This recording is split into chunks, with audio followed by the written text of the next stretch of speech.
কোটা আন্দোলনে নিহত আবু সাঈদের বাড়িতে আজ বাংলাদেশের অভ্যন্তরীণ সরকার ডক্টর মোহাম্মদ ইউনূস কবর জিয়ারতের উদ্দেশ্যে যান এবং সেখানে আইনশৃঙ্খলা বাহিনী এবং কড়া নিরাপত্তায় তিনি সেখানে গিয়ে প্রথমে তার পরিবারের সাথে আলোচনা করেন এবং তাদের সুখ দুঃখ এ বিষয়ে মন্তব্য করেন।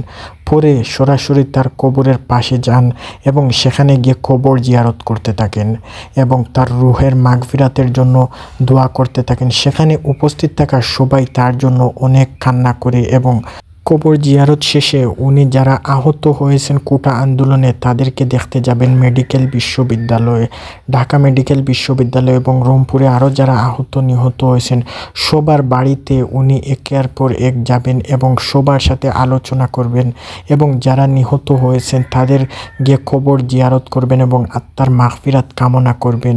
তার সাথে থাকা সেনা সদস্য এবং পুলিশ সদস্য সবাই উনার সাথে উপস্থিত থাকবেন।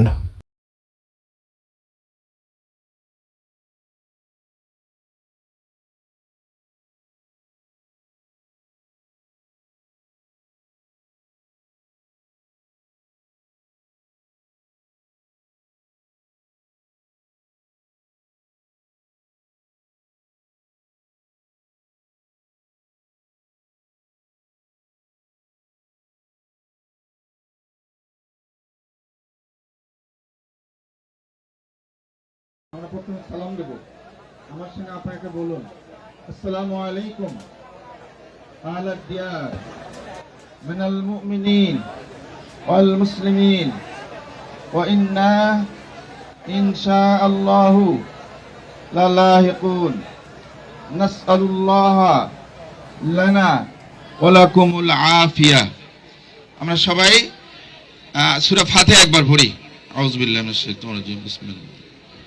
الحمد لله العالمين الرحمن الرحيم مالك يوم الدين إياك نعبد وإياك نستعين اهدنا الصراط المستقيم صراط الذين أنعمت عليهم غير المغضوب عليهم ولا الضالين آمين.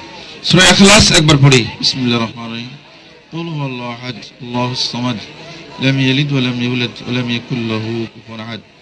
درود شريف أكبر পড়ি। اللهم صل على محمد وعلى آل محمد كما صليت على إبراهيم وعلى آل إبراهيم إنك حميد مجيد. اللهم بارك على محمد وعلى آل محمد كما باركت على إبراهيم وعلى آل إبراهيم إنك حميد مجيد. اللهم آمين يا رب العالمين. আমাদের সবাইকে আপনি কবুল করে নিন আল্লাহ। আল্লাহ আমাদের সবার জীবন গুনাহগুলো আপনি maaf করে দিন আল্লাহ।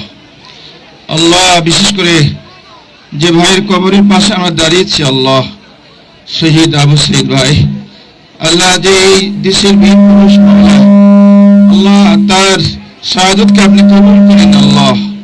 আল্লাহ তার জীবনের সকল গুনাহগুলো maaf করে দিন আল্লাহ। তাকে জান্নাতের উচ্চ মাকাম তুমি দান করে দাও আল্লাহ। আল্লাহ শেষও এই ছাত্র আন্দোলনে আল্লাহ যারা জীবন দিয়েছেন আল্লাহ মেহেরবানি করে তাদেরকে তুমি শাহাদাতের সম্মান দান করে দাও আল্লাহ। মেহেরবানি করে তাদের সবাইকে তুমি জান্নাত নসিব করে দাও আল্লাহ। আল্লাহ তাদের রক্তের বিনিময়ে আল্লাহ দেশের রাজনৈতিক প্রেক্ষাপট পরিবর্তন হয়েছে আল্লাহ। আল্লাহ মেহেরবানি করে এই দেশের উপর রহমত দান করো আল্লাহ।